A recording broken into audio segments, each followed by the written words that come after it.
What up? You'll notice some updates. We're doing better audio now. We're going to be slowly improving that. And slowly I'll be improving visually. I don't know what to do with that yet. Today we're going to go over part 2 of the Uniquely Human book. And I realize I misspoke in the previous because I said it had 2 parts. It actually has 3. So today we're going to go over the second part of the book and the second part of the autism assessment. Title thing.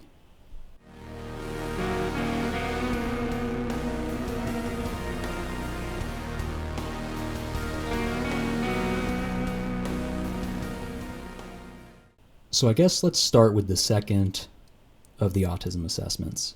So this was the one that's basically, like, it's a lot of testing.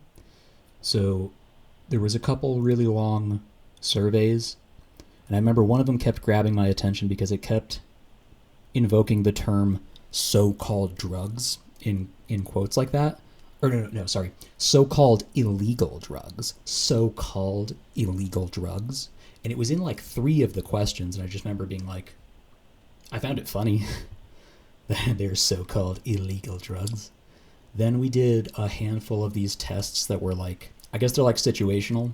So I'll try not to get into spoilers of these, but I'll just kind of tell you how I reacted. And if you're not aware of how that is different from how a neurotypical response, might go, I don't believe it should affect, if you went for a test and you had to go through these same things, I don't think you would know how to mess with the procedure in any way based on what I'm saying. So one of them is like a book, and you need to explain what is happening in the book. Basically what I did is there's a page in the center where there's a frog pointing an infrared wireless remote at a huge box TV that has vacuum tubes in the back of it, and I had to do like a hold up, like this, no, you're not using a wireless infrared remote on that kind of TV that's older than a CRT.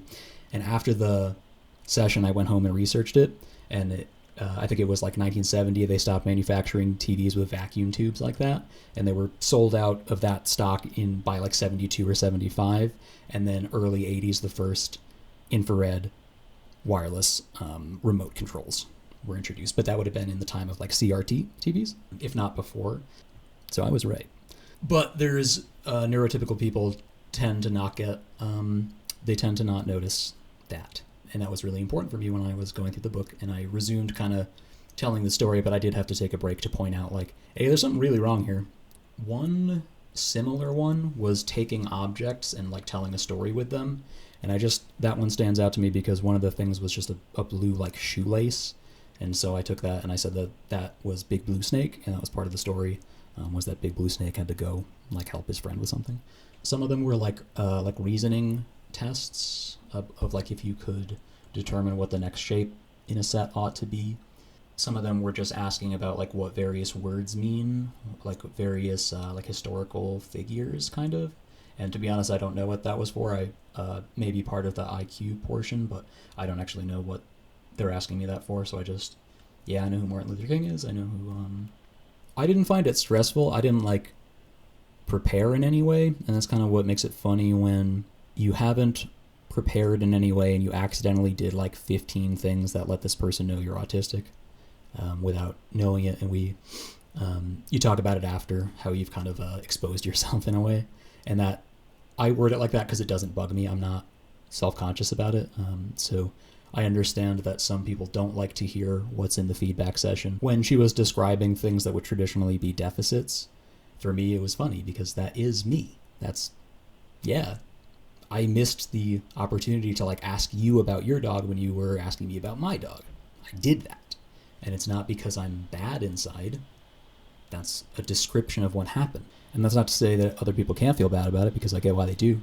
Like the shame is not created by them, and it's not really theirs to like own in that way. But I do think if you can get to an attitude like mine, it's beneficial, because it didn't sting to hear those things, and it taught me more about myself, and it cemented things that I had suspected but maybe not confirmed. So yeah, it can be exposing and vulnerable, but I think that doesn't excuse us from honesty. And so yeah, there were some obvious deficits that I displayed to that assessor by accident, but that doesn't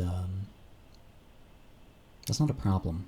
in that context at least. There are a lot of contexts in my life where that would be a huge problem, and that's part of the reason why I feel the way I do, is because it wasn't one of those times where somebody's like, I don't know, just pressing you way too hard about some NT nonsense. Yeah, so it was just a series of, it felt really fast, so I drove to it, and we started the test, and kind of just rolled through them, and like 3 hours had passed or something.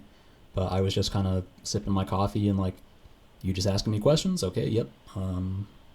Yep, I remember who Princess Diana was. I know what, I don't know, definitions of words and various words, that kind of stuff. All right, we'll move on to the middle section of the Uniquely Human book. Part 1 is called Understanding Autism. Part 2, Living on the Autism Spectrum. I feel he describes a lot of privileged circumstances.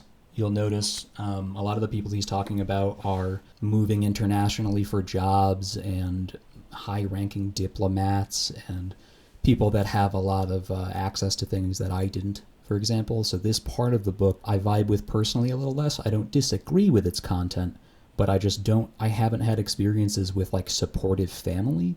So when they're talking about how super important that is, I don't disagree, but I don't have that. And there's not, that's just not a part of my life or autistic experience or any of that shit. Chapter 7, What It Takes to Get It. And this is basically saying getting it.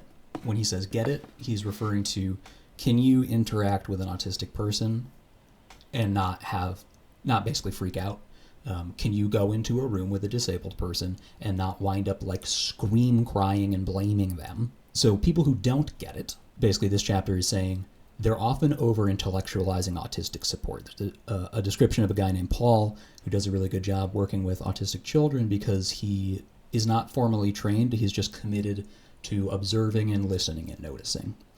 And so these other people are developing these complex taxonomies and schemes to organize the set of illnesses, and they don't stop to ask or notice, why aren't you acting normally around this person, right? It's that's the way that I put it personally, is like, do you act normally around autistic people? And for some people, the answer is no. They get super tense and they act unbelievably weird when they're around autistic people. This is an interesting note I have. It says, what is this list? It's a list of traits that make you an effective interactor with autistic people, but it's really just saying over and over again, do you see this person as being a person like you or a person unlike you? That's basically all these. So it's saying, are you being empathetic? Are you being curious? But basically all it's asking is, do you think this person has the emotional capacities that you have? And the answer is often no, right? When people are treating you really negatively, it's because they're looking at you and saying, what makes him feel the way he feels is not what makes me feel the way I feel. And they feel that their motivations are discernible, and that the motivations of other people are kind of just, I mentioned in that last video, it's just due to the inner churning turmoil of autism, and they don't share any connection to that. They don't respect why that makes you feel a way. It's just a base state that's responsible for everything going on with them, and it's different from them. Is this a person to you?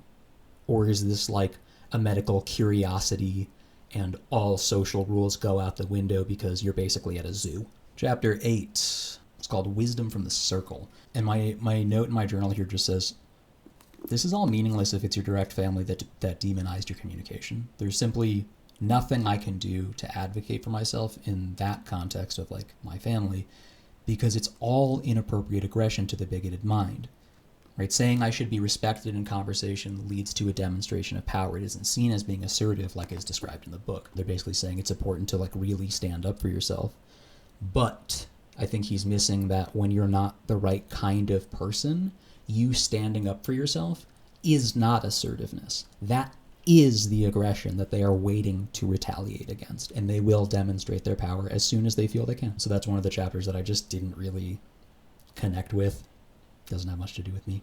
Chapter 9. This is interesting. So it's called The Real Expert, and it's the idea that the people who understand autism best are not professionals dealing with it in the abstract who do not understand a first-person experience of it, but it's just autistic people ourselves. And my note in my journal again says, What if they just screamed at Roz when she said what she needed? She wants to jump on the trampoline. She's like an adult woman, and people don't want her jumping on the trampoline because they think it looks childish or something.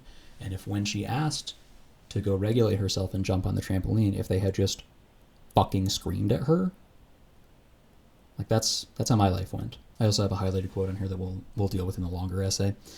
But yeah, I think overall I'm not doing as well as I'd hoped or expected at this point in my life, but it's not autism's fault. It's the environment that wouldn't stop hassling me and putting me down and just making sure there were consequences and stumbling blocks all the time. And that's really what negatively affected me. It wasn't just simply that I sat and had autism, it's that I was constantly having to fight. I did find this funny. There's mention in chapter 9 about in 2012 how somebody spoke to the UN about the startling rise in autism diagnoses. And that is funny to me because we're also still super surprised by the startling rise in autism diagnoses. And it's funny to see those things echoed throughout history. The same thing happens if you read something like the Lincoln-Douglas debates, where they're from 1860 or whatever, but they're not talking very distinctly from how we talk today about, well, isn't this really just a states' rights issue? And you see how the conversation just hasn't changed very much. The little details have changed, but the form of this thing is weirdly consistent for 200 years, 250 years apart, right? So it seems to me that we just kind of keep repeating, why are there so many of these autistic people around? And like every 10 years, we just go again, geez, I'm just so surprised by how many of them there are. Chapter 10, The Long View. All I had from this one is just the idea of pathologizing reactions. There's a description of this kid, and I feel that even Barry Present here is maybe not as generous as he could be to this child that's being described. Maybe he knows more about the situation than me, I don't know. But I just, what my notes have here is that this person was being disrespected and hurt and reacted to being treated that way. Isn't that normal? Rather than saying, oh my God, this autistic person has such big needs. Whenever they're getting horrifically disrespected and hurt by people they trust, they seem to lash out. And when you think about that description, it just makes sense. There's nothing remotely unusual about somebody reacting negatively to being chronically disrespected and hurt by trusted people. And the way that we see what they're doing and just say, I don't care why he's doing it. I don't think there's a reason to do that. I don't care. I'm not curious. Fuck him. That's the fucking problem. In this section too, there was a section about work placement. He was talking about like the capacities of this kid and how smart he was, and it culminated in him stocking shelves at the Dollar Tree. And I was thinking, is that the actual ceiling of this person's capacity, or is it just that you don't want him to count money and this is as much as you're going to give him? Because I think it might be that. He's probably not incapable, and so I think the author kind of doesn't realize he's being a little condescending there. Yeah, and it's not that it's nothing to start working, but it also seems that we're throwing a parade for this guy, and I think that they think their job is done. They seem to think like, well, the autistic person's taken care of, so no more thinking out of me. Yeah, just again why I didn't vibe with this section. He says very explicitly the best place for autistic people is at home with family. And so if you replace that in my context, the best place for autistic people is where I repeatedly got kicked out of. That's the best place I could have been, is the place that my family made violent, horrible, disrespectful, terrible environments. That's the best place for autistic people. Anyway, part 3 of this book, this book. Part 3 we're going to review. I went through some of the autism assessment results, and I can't exactly say more than I have without kind of really spoiling the expectation for neurotypical behavior in those contexts. So I think next time we're just going to do part 3 of the book, maybe part 1 of another book if I get through it. That's The Divergent Mind. It's about neurodivergent women is kind of the focus, as I understand it so far. I'm only a chapter in. Anyway, we'll do that like next week or so. Later.